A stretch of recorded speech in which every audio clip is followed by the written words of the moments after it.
Hello everyone, welcome to my channel Chem Insider. In the previous video we discussed about two different types of conductance based upon the motion of conductive properties. Like if you consider for electrical conductance where we observed that conductance is because of the movement of valence electron present in metal. In case of electrolytic conductance, the conductance was arise because of the movement of ions, right? So now let us learn how to calculate the conductance in ionic solution. So the heading is measurement of ionic conductance. So measurement of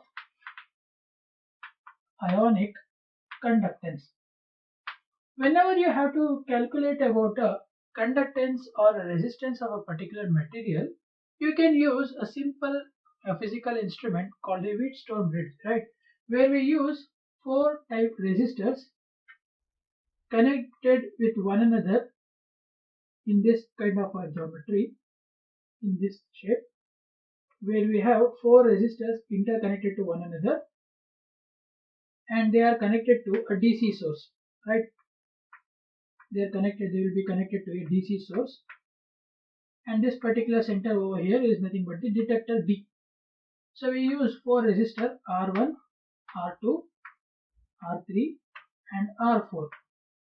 So if you use these particular types of resistors and if you have a detector over here, when you pass electric current through them, at a particular point of time, the current at this position of the detector becomes zero. If the current passing through the detector is zero, then what we observe is the product of opposite resistors will be same. The product of the opposite resistors will be same. When you have to calculate for the ionic conductance of a particular material, we can directly calculate the resistance also. But the only problem over here, there are two particular problems which we come across when you have to calculate the resistance or conductance of ionic conductance types. That is because if you consider for the calculation or measurement of conductance in case of metals, what you can simply do is we can replace one of the resistors by our conductivity cell. Like for example, if you are conducting for electrical conductance, we can replace a resistor by a metal, right? But if you have to calculate or measure the ionic conductance, you cannot replace a resistor by an electrolyte solution. So we need to have certain type of criteria where first point is we cannot use a electrical solution over there as a Wheatstone bridge. Second point is we cannot allow DC current to pass through the resistor of ionic conductance. When you pass electric current DC, the direct current to the electrolyte, what happens is completely changes the composition of electrolyte. It completely changes the composition of the electrolyte. Therefore, we cannot either use a DC current for this particular Wheatstone bridge, or you cannot either use the electrolyte solution by replacing a particular resistance in the Wheatstone bridge. Therefore, in order to find out the ionic resistance or ionic conductance of a particular ionic substance, what we can do is we can use a conductivity cell in place of a resistor, and we can use AC current to overcome these two problems. So instead of using DC current, we can use AC current. Okay, and second point is instead of using a resistor, we can use a conductivity cell. Okay, instead of using a resistor, we can use a conductivity cell. Okay, so therefore the construction for the Wheatstone bridge to find out the ionic conductance can be written like this. Okay, so this particular indication is an oscillated current forming through sine waves. So this is indicating alternating current, that is the AC current, and instead of R we are going to use a conductive cell. Okay, and further what we are going to do is we are going to use a variable resistance at R2. Okay, in order to find out the difference of different resistance of or different conductance of the particular resistance which we are using, Let us take this one R1 itself. R2, at the R1 position, we are considering a conductivity cell, and at R2 we are using a variable resistor. So what happens, how to construct this particular conductivity cell? There are two particular models of conductivity cell which we can quite often use in case of determining the electrolytic or electrolytic conductance. So those two are, one which is like this, which is a horizontal tube where we have an inlet for the solution, which is having an two electrode platinum electrode, which has two platinum electrodes on two ends like this. Okay, so these two platinum electrodes are connected to the particular cells where you have to connect those two. So these two platinum electrodes are platinized by very finely divided platinum metal. Okay, so these are called platinized platinum wires, platinized platinum electrodes. Okay, so these two are called the platinized platinum electrode. That means we are taking a platinum electrode and we are painting it with finely divided platinum metal. Okay, so once you are done with that, and when you place those two on the opposite ends of a conductivity cell, so this is one type of conductivity cell where you fill the complete solution in it. So we'll fill the sodium in any solution which you have to calculate their ionic conductance in it. So what we observe is this particular length. This particular length is the length of the conductivity cell, and this will be the area of cross section. Okay, so the particular area, this particular area will be the area of cross section. Once you know the area of cross section and length of the conductivity cell, we can easily calculate the conductivity.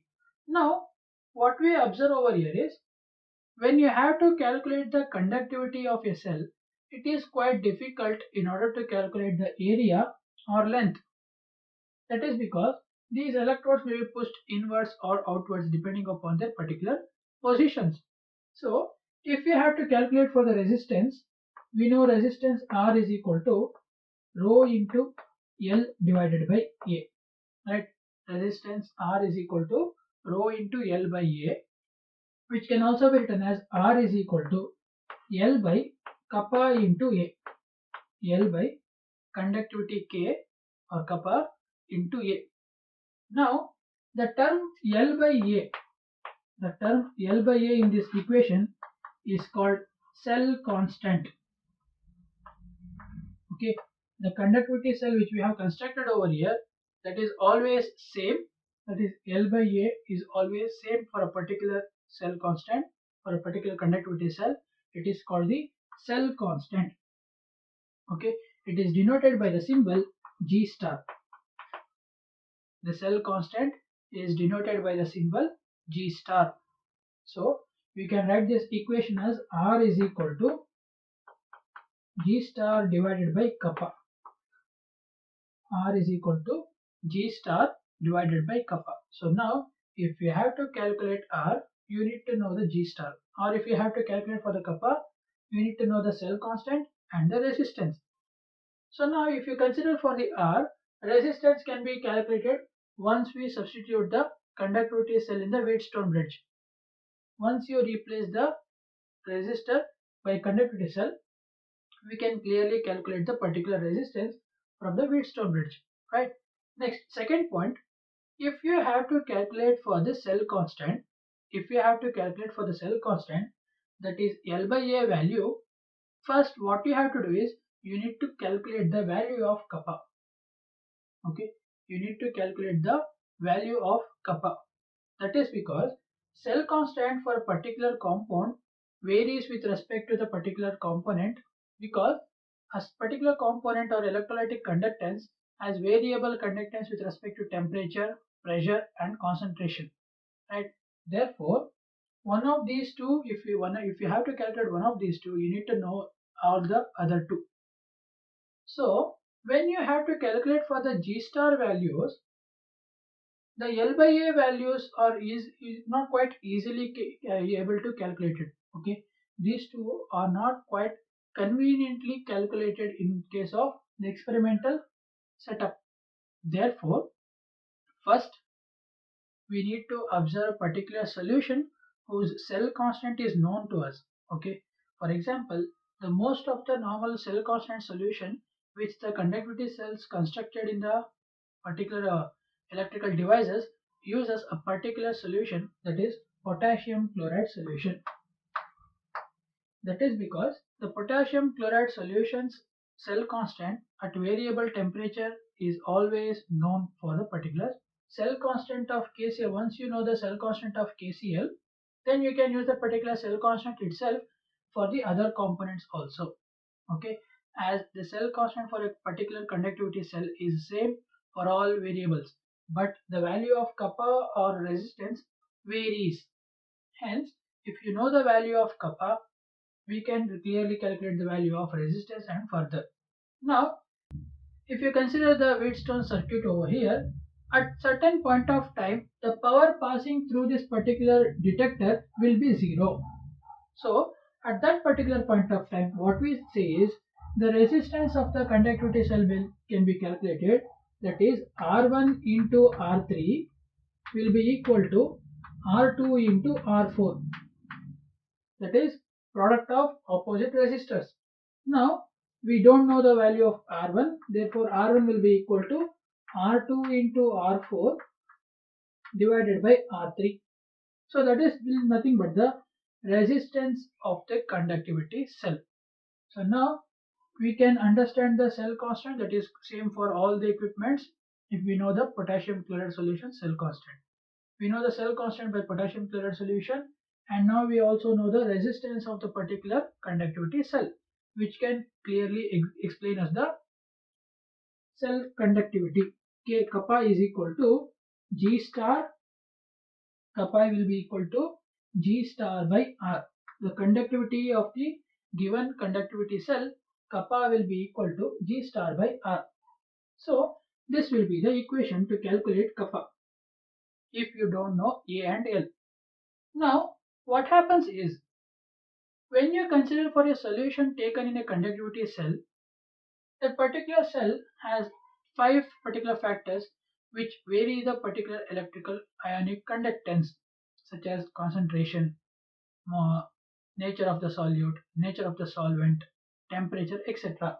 Therefore, instead of considering kappa as a cell conductivity, what we say is we use a specific term in order to explain the conductivity of ionic solution called molar conductivity. So, molar conductivity is the conductivity of a 1 mole of solution. So, molar conductivity is denoted by the symbol lambda m. Molar conductivity is denoted by the symbol lambda m, which is equal to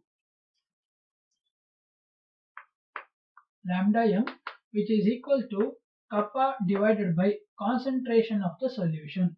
Molar conductivity of a conductivity cell or an ionic solution is equal to kappa divided by concentration. This why we use this molar conductivity is, when you consider for an ionic solution, that particular conductivity varies depending upon the concentration also. Therefore, in order to calculate the conductivity of various concentration, we can use the term called molar conductivity. So what do you mean by molar conductivity? So molar conductivity is the conductance of an ionic solution of specific concentration. Okay, at a particular amount of concentration, it shows certain amount of conductivity. That particular conductivity is called the molar conductivity of the ionic solution or an electrolyte. Now the SI unit of molar conductivity lambda m is equal to conductivity of conductivity K is given of this value S per meter. Okay, Simon per meter. Concentration is given as mole per liter. Concentration is given in terms of mole per liter. But since we are considering the molar conductivity, we can define concentration in molarity also. So therefore, As we know, 1 mole per liter is equal to 1000 liters per mole, 1000 liters per mole into molarity of a solution, right? So what do we know is molarity is equal to number of moles divided by volume of solution in liters, right?